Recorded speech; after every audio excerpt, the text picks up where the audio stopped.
Bienvenue à tous sur notre chaîne YouTube. Alors moi c'est Kevin. And I'm Lydia, and together we are Kevin and Lydia, becoming a family.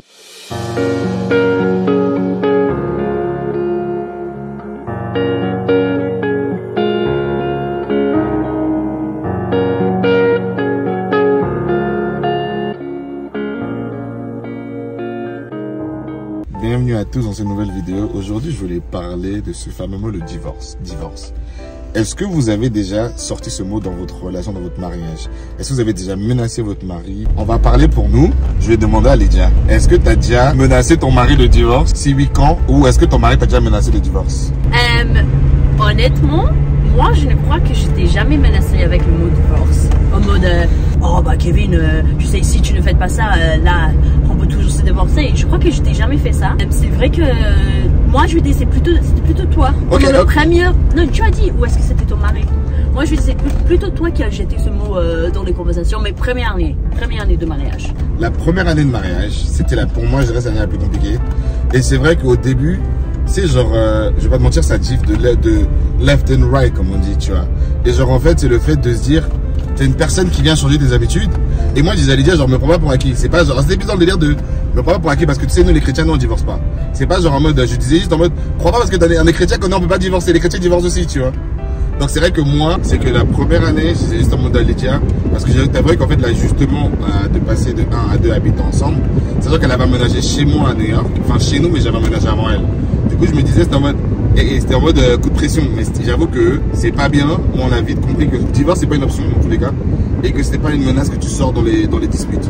C'est vrai qu'on était jeunes et bêtes. On avait 25 ans et 22 ans la première année. Donc on était jeunes et un peu bêtes, on le sortait à tous les coups. Mais c'est quelque chose qu'on a vite appris. Toi, tu le disais peut-être pas, mais tu le pensais fort aussi. Non, mais en fait, parce que tu disais pas, mais. Je vais rajouter quelque chose. C'était pas pendant la première année de mariage pour moi. Vas-y. Donc voilà, moi je disais juste que, en gros, moi je le disais à haute voix. Parce que moi, ma personnalité, c'est que je dis toujours à haute voix ce que les gens pensent tout bas. Donc moi je disais à haute voix, mais toi tu l'as pensé à plusieurs reprises. Tu l'as peut-être pas dit, parce que Lydia a toujours ce principe qu'il ne faut pas déclarer dans l'atmosphère, le diable va prendre ça, nanana. Non. Donc oui, donc toi tu l'as peut-être pas déclaré, mais tu l'as pensé. Non mais pour moi c'était pas pendant la première année de mariage. Je me souviens, c'était plutôt toi qui disais ça. Pour moi, c'est avec des années qui sont passées, c'est moi qui ai dit, divorce là, c'est pas... Ça me tente. Quelle année? Cinquième. Donc l'année dernière.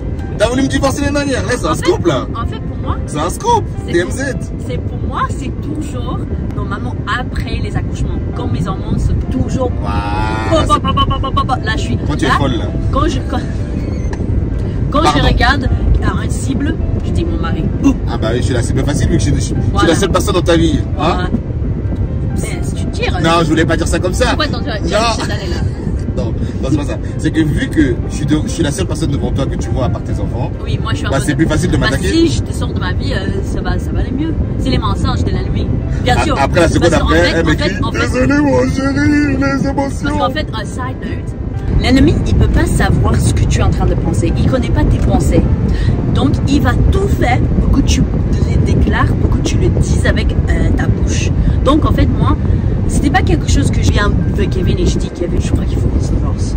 Ne pense pas qu'il peut pas se divorcer. Non, je ne dis jamais ça. Mais ça va pas être la vérité si ça n'a pas crossed my mind, comme on dit en anglais. Donc, ça t'a déjà traversé l'esprit. Oui, c'est la même expression.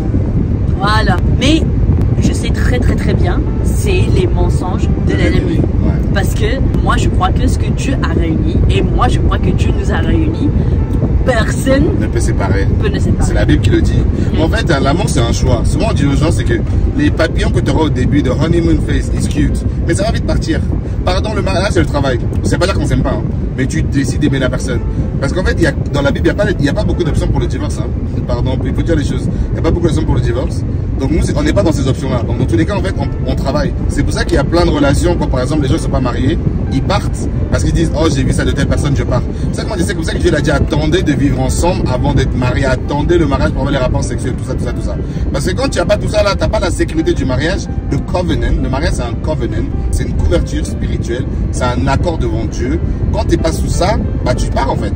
Parce que même déjà, il y a une statistique, je pense que c'est 53% des mariages chrétiens qui finissent en divorce même. Même, je crois que c'est un mariage sur, ou 50, un mariage sur deux, tu vois. Enfin 50%, je sais pas ça, mais en vrai la dernière fois, même les mariages chrétiens finissent en divorce. Mais en fait, c'est pour dire que bout d'un moment, il y en a une personne qui va arrêter de travailler. Donc nous, en fait, on va s'appliquer à ce que tous les deux on travaille. Et qu'en fait, on a compris qu'il faut plus sortir. C'est même pas une option. Parce que quand tu considères ça comme une option, bah, tu vas le sortir à tout va. Et au final, à force de le dire, bah, vous allez le faire. Ça veut pas dire qu'on le pense pas. C'est-à-dire qu'il y a des moments où je vais faire des trucs qui vont l'énerver, un truc qui vont m'énerver. Je vais dire, mais qui m'a envoyé marier cette personne? Qui m'a envoyé marier cette personne? C'est pas toujours tout fleu, tout femme, tu vois. Mais dans cette vidéo, on va vous dire, si vous aussi, je pense qu'à un moment dans votre mariage, si tu par exemple se maries depuis des années, ils ont pensé à ça, tu vois. Mais on veut vous encourager à pas laisser ces pensées demeurer. Et genre, vous souvenir le pourquoi vous avez posé la personne. Et toujours garder Dieu au centre de l'union, en fait. Oui. Garder au centre de l'union. Et moi, je vais ajouter que moi, je crois dans la Bible. Et ce que la Bible dit, c'est que pour moi, la seule raison pour se divorcer, c'est l'adultère. Donc pour moi, c'est pas quelque chose qu'on va jeter comme une menace comme ça que ah oui, si tu ne changes pas, moi j'en ai marre. Je veux qu'on se divorce. En fait, pour moi, c'est vraiment juste l'adultère. Et ça, ce n'est pas quelque chose qu'on joue avec. Moi, j'ai très beaucoup confiance en Québec. Voilà, ça c'est pas un problème chez nous. Mais je veux dire que pour moi, le divorce, parfois, ça peut venir dans ton mariage en mode une menace. Mais en fait, c'est même pas quelque chose qu'on doit utiliser ça pour. Tu comprends ce que je veux dire? Peut-être tu peux résumer ça un peu plus. En gros, je vais finir la vidéo avec ça. C'est juste qu'en fait, le mariage, c'est une institution sacrée. Ça vient de Dieu. Il faut prendre le temps avant de rentrer dedans. Et aussi, pas parce qu'il n'y a pas l'option de divorce que tu vas faire n'importe quoi.